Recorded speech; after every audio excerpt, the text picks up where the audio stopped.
اور ایک آہ بھری اور ایک جملہ کہا تھا، یا رسول اللہ ایک بار موت آنی تھی وہ آپ پر آ گئی، اب موت کی سختی اللہ دوبارہ کبھی آپ کو نہیں۔ السلام علیکم ورحمۃ اللہ وبرکاتہ۔ اللہ رب محمد صلی اللہ علیہ وسلم نحن عباد محمد صلی اللہ علیہ وسلم صلی اللہ تعالی علیہ وسلم۔ پیارے دوستو، آج میں آپ کے درمیان ایک ایسا اہم بیان لے کر حاضر ہوا ہوں مفتی سلمان اظہری کا۔ حضرت نے سورہ اخلاص پر کیا روشنی ڈالی ہے، ماشاءاللہ دل باغ باغ ہو گیا۔ میرے پیارے دوستو، اگر آپ اپنے چینل محمد شریف پر پہلی مرتبہ ہیں، اس کو لائک اور شیئر جما کر اور دبا کر ضرور کرنا میرے پیارے بھائی، اور سبسکرائب کرنا نہ بھولیے گا میری محنت کو دیکھتے ہوئے کہ میں آج آپ کے درمیان سورہ اخلاص کے متعلق کتنی بڑی فضیلت مفتی سلمان اظہری کے تعلق سے لے کر حاضر ہوا ہوں، تو سماعت کیجیے حضرت کا وہ بیان۔ پر ہاتھ رکھا تو وہ بہت ٹھنڈی ماتھے کو بوسہ دیا اور ایک آہ بھری اور ایک جملہ کہا تھا، یا رسول اللہ ایک بار موت آنی تھی وہ آپ پر آ گئی، بے اب شک موت کی سختی اللہ دوبارہ کبھی آپ کو نہیں عطا کرے۔ بے موت نیاز کی ہے۔ سختی کیونکہ حضور کو انہوں نے دیکھا تھا، کئی دنوں سے تکلیف تھی، 13 دن تک حضور پاک صلی اللہ علیہ بے وسلم کو شک۔ تکلیف تھی، 13 دن تک۔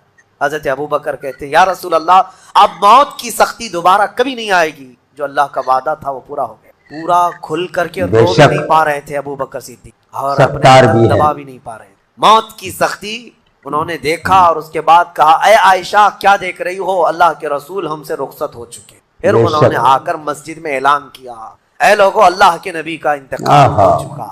اب مجھے یہاں بتانا ہے، اگر موت سے کوئی بچ سکتا تھا تو سب سے پہلا نمبر تو رسول اللہ کا ہونا چاہیے تھا، کیونکہ اللہ بے کے شک۔ سب سے محبوب نبی وہی ہے۔ آہ۔ جب رسول پاک صلی اللہ تعالی علیہ وسلم کو مکمل نہیں کیا آئی جا سکتا۔ تو میاں ہمارا اور تمہارا شمار نہیں، چاہے 100 سال زندگی مل جائے لیکن مرنا ضرور۔ بہرحال یہ باتیں بڑی طویل ہو جائیں گی۔ موت کا تذکرہ اس لیے بھی میں زیادہ کرتا ہوں کہ حدیث پاک میں ہے، مومنوں کو یہ تذکرہ کرو تاکہ ان کو گناہوں سے نفرت بے پیدا ہو شک۔ جائے اور آخرت کے سفر کی تیاری ہو نا۔ ارے بڑی بری موت ہوئی، نہیں میرے عزیز، بری موت اس کو نہیں کہتے۔ جی۔ بری موت کفر پر ہو وہ بری موت، ایمان پر اگر مر گیا اور 70 ٹکڑے بھی ہو گئے بے تو وہ شک۔ بری موت نہیں، وہ شہادت کی موت ہے، سبحان اللہ۔ شہادت ہے، اسے بری موت نہیں کہا جائے گا۔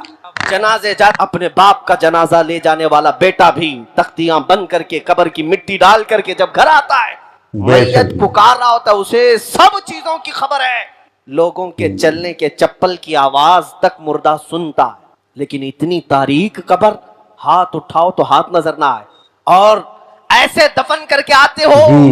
نہ ایک تکیہ دیتے ہیں، نہ ایک بوریا، نہ ایک چادر، اور نہ قبر میں کوئی روشن دان سوراخ، کچھ نہیں۔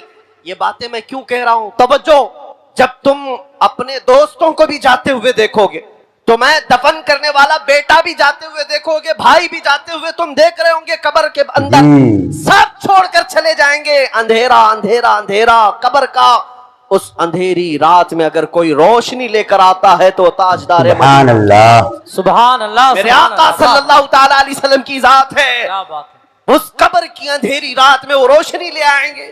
اور میرے عزیزو، جب تمہیں پتا ہے کہ قبر میں ہمیں ان کی ضرورت ہے، حشر میں ان کی ضرورت ہے، اللہ تو پھر سن لو اعلیٰ حضرت کیا کہتے ہیں، آج لے ان کی پناہ، آج مدد مانگ ان سے، آج لے ان کی پناہ، آج مدد مانگ ان سے، کل نہ مانیں گے قیامت میں اگر مان گیا۔ ہم نے دنیا داروں کو بھی دیکھا ہے، ان کے گھروں پر عزت ڈھونڈنے والے، ان کی جوتیوں پر عزت ڈھونڈنے والے، ان پر اپنی زندگیاں نچھاور کرنے والے، بڑھاپے میں تمہیں بھی تنہا چھوڑ دیا جاتا ہے، پارٹیوں سے نکال کر کے تو ایسا انہیں بیوہ بنا دیا گیا ہے کہ کوئی پوچھتا تک نہیں ہے۔ لیکن اے سنی مسلمانوں، میرے آقا صلی اللہ تعالی علیہ وسلم سے محبت کرنے والا یہ بات یقین کے ساتھ یاد رکھے، میرے آقا نے کبھی اپنے غلاموں کو تنہا نہیں چھوڑا، کبھی تنہا نہیں چھوڑا۔ ابو اللیث سمرقندی رحمۃ اللہ علیہ فرماتے ہیں، ایک واقعہ لکھتے ہیں، مکہ مکرمہ میں ایک شخص کا انتقال ہو گیا تھا، اور جیسے ہی وہ انتقال کر گیا اس کا چہرہ جانور کی طرح بن گیا۔ ایک ہی بیٹا تھا، سنو، ایک ہی بیٹا تھا اور باپ کا چہرہ جانور کی طرح ہو گیا، کچھ گناہ کیا ہوگا، کچھ غلطیاں کیا ہوگا، اب بیٹے نے جب باپ کا چہرہ بگڑتا ہوا بتائیے۔ دیکھا فوراً دروازہ گھر کا بند کر دیا اور دیکھ کر کے میت کو ڈر لگنے لگا کہ اب لوگوں کو دیدار سبحان کراؤں اللہ۔ نہیں کراؤں، جنازہ اٹھاؤں گا لوگ تو دیکھنے آئیں گے، دفن کیسے کروں؟ اللہ۔ گھر کی عورتوں کو سب کو سمجھا بجھا کر بٹھا دیا اور کہا اب میں اعلان نہیں کروں گا، باہر دفن کرنے نہیں لے جاؤں گا، گھر کے اندر ہی گڑھا کھود کر اپنے جی۔ باپ کو یہیں دفن کر دیتا ہوں تاکہ کسی کو پتہ ہی نہ چلے، ورنہ بے عزتی ہو جائے گی، بڑی ذلت اٹھانی پڑے گی۔ نوجوان لڑکا گھر میں روتا ہوا بیٹھا ہے، میرے باپ کے ساتھ کیا ہو گیا؟ جی۔ وہ رو رہا تھا، اچانک اس کے گھر کے دروازے سے کھلنے کی آواز آئی، اچانک دروازہ کھلا، ایک بزرگ گھر کے اندر آئے، وہ آتے ہی ان کے چہرے پر چادر تھی، وہ سیدھے میت کے پاس گئے، چادر ہٹائی، اس کے چہرے پر ہاتھ رکھا، پھر چادر بند کر، پھر اس نوجوان لڑکے کے پاس آئے، وہ بزرگ کہتے ہیں کیا ہوا بیٹا، کیوں رو رہا ہے؟ نوجوان لڑکا کہتا ہے میں تو آپ کو دیکھا نہیں، کہاں سے آپ اندر آ گئے، میں نے دروازے سب بند کر دیے تھے، لیکن اب آپ آ گئے جی۔ تو کیا دیکھتے نہیں میرے باپ کا چہرہ بدل گیا ہے، میں اپنے باپ کو لوگوں کے سامنے کیسے جنازہ اٹھاؤں؟ آپ نہیں دیکھتے چہرہ جانور کی طرح ہوا ہے؟ وہ آئے ہوئے بزرگ نے کہا بیٹا جا کے دیکھ تو صحیح، تیرے باپ کا چہرہ سلامت تو ہے، کچھ ہوا نہیں۔ وہ نوجوان کھڑا ہوا اور گیا اپنے باپ کی لاش کے پاس، چادر ہٹائی تو دیکھتا ہے اپنے باپ کا چہرہ چاند کی طرح چمک رہا ہے، سبحان اللہ، خوبصورت ہے۔ وہ خوشی کے مارے روتے ہوئے سجدہ شکر میں گر گیا، اللہ کا شکر ادا کرتے ہوئے پھر کھڑا ہوا، اس نے رب تعالیٰ کی بارگاہ میں عرض کیا مولا تو نے فرشتہ بھیج دیا میرے گھر پر، یہ کون بزرگ ہے جو میرے باپ کے چہرے کو انہوں نے ٹھیک کر دیا؟ اللہ اس وقت تک وہ بزرگ گھر سے نکلنے کو تھے، دروازے تک پہنچے تھے، یہ دوڑتا ہوا اللہ۔ آیا اور ان کا دامن پکڑ لیا، کہا آپ کون ہیں؟ اللہ کا فرشتہ، اللہ کی طرف سے آئے ہوئے، آپ نے میرے باپ کے چہرے کو ٹھیک کر دیا، یہ احسان کیوں کیا؟ وہ آئے ہوئے اللہ۔ بزرگ پلٹتے ہیں اور کہتے ہیں انا محمد رسول اللہ۔ اللہ، میں محمد اللہ کا رسول ہوں۔ سبحان اللہ، سبحان اللہ، کیا بات، اللہ اکبر۔ جیسے ہی وہ نوجوان سنا قدموں میں ہاں، بے گرا، شک۔ کہا آقا میرے گھر آپ کی اللہ۔ آمد ہوئی اور اس حال میں مجھے بتائیں میرے باپ کے ساتھ کیا ہوا؟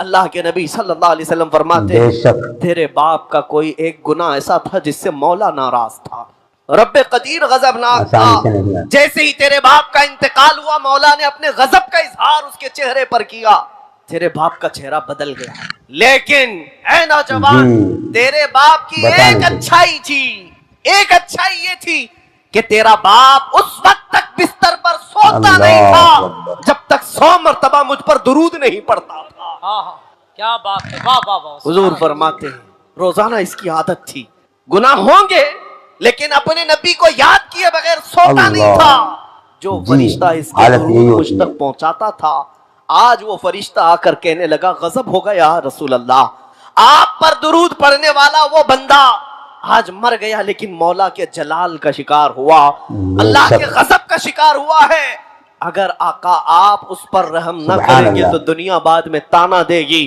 درود پڑھنے اللہ والے کا اکبر۔ چہرہ ہی سلامت نہیں رہا تو کس کا سلامت رہے گا؟ آئے میرے ہائے۔ آقا فرماتے ہیں میں آئے اپنی ہائے۔ قبر سے اٹھ کر کے آیا اور تیرے باپ کے چہرے کو دیکھا تو بگڑا ہوا تھا، جی۔ میں نے ہاتھ رکھا اللہ کی بارگاہ میں سفارش کی، بولنے سے مولا کیا، یہ بول وہ نہیں چہرہ پاتا۔ ہے جو مجھے یاد کیا کرتا تھا۔ سبحان رب اللہ، قدیر نے فرمایا بند محبوب ہو اپنا جائے۔ ہاتھ اٹھاؤ، ہم تمہاری سفارش پر تمہارے غلام کے چہرے کو چاند قبول سی نہیں۔ شباہت دیں گے، سبحان اللہ، سبحان اللہ، خوبصورتی عطا کریں گے۔ کیا بات۔ اللہ تبارک و تعالیٰ نے اس بندے کو میرے آقا کی سفارش پر پھر سے وہ حسن و جمال عطا کیا۔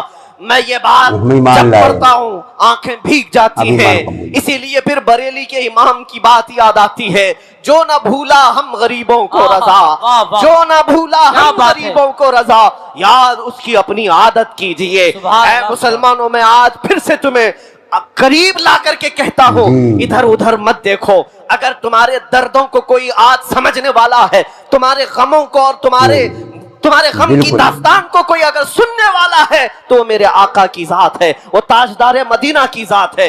دنیا تمہارے اللہ۔ غموں پر ہاتھ نہیں کیا رکھتی، سختی گزرتی یہ تمہارا مذاق اڑاتی ہے۔ تم جس کے پاس جا کر کے شکایت کرتے ہو ہمارا یہ حال ہو گیا، ہمارا وہ حال ہو گیا، ہم نے دیکھا ہے کہ یہ دنیا داروں نے ہمیشہ ہمارا مذاق اڑایا ہے۔ تمہارے ہاتھ میں 2 چاکلیٹ دے دیں گے، تمہارے ہاتھ میں کوئی چیز تھما کر کے بھیج دیں گے، لیکن تمہارے دردوں کا مداوا کرنے والا کوئی نہیں. اگر کوئی ہے سچی محبت تم سے کرنے والا وہ آمنہ کا لال ہے, وہ میرے مصطفیٰ کی ذات ہے. اسی لیے میں کہتا ہوں جو قبر میں جا کر کے بھی میرے آقا ہم گنہگاروں کو یاد کرتے رہے, معراج کے سفر میں پہنچ کر اپنے رب کریم کی بارگاہ میں ہم گنہگاروں کی سفارش کرتے رہے, کیا تمہیں یہ زیب نہیں دیتا کہ آج رسول پاک صلی اللہ علیہ وسلم کے لیے اپنی زندگیاں وقف کر دو, اپنے شب و روز وقف کر دو, جو نہ بھولا ہم غریبوں کو رضا, یاد اس کی اپنی عادت کیجئے.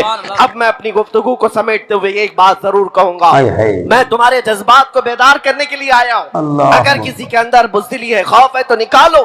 اب بقیہ زندگی کی ہر سانس ہم نبی پاک کی محبت کے لیے وقف کریں گے انشاءاللہ. سبحان اللہ. حضور کے لیے جیئیں گے, حضور کے لیے مریں گے. بریلی سے قریب رہتے ہو بلکہ تمہارا ضلع بریلی ہے, سبحان اللہ, تمہارا ضلع بریلی ہے, اور تمہاری قسمت پر پوری دنیا رش کرتی ہے.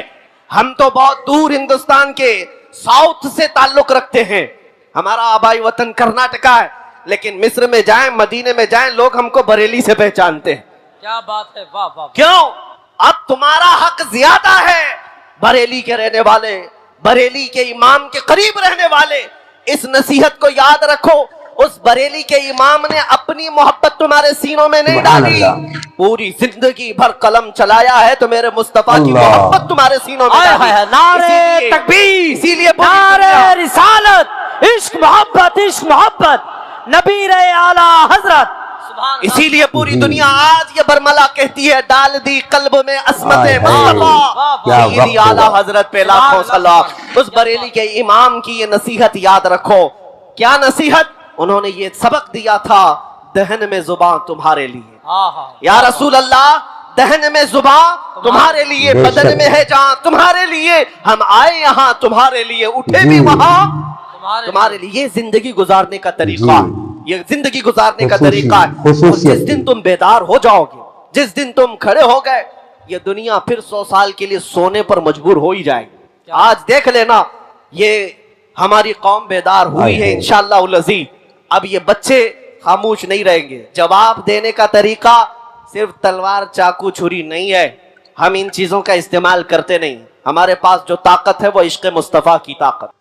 تو میرے پیارے دوستو, آپ نے مفتی سلمان اظہری صاحب قبلہ کو سماعت کیا. امید قوی ہے کہ بہتر لگا ہوگا دوستو, اور ساتھ میں جو یہ بینر چل رہا ہے اس پر بھی آپ نظر کرتے ہوئے چلیے گا. انشاءاللہ آپ کو پوری کی پوری سہولت دی جائے گی اللہ کے فضل و کرم سے. پیارے دوستو, تو اس ویڈیو کو ثوابیت سے اپنے دوستوں میں, اپنے یاروں میں, اپنے پڑوسیوں میں, اپنے بھائیوں میں ذرا جمع کر اور دبا کر شیئر کر دینا میرے پیارے دوست.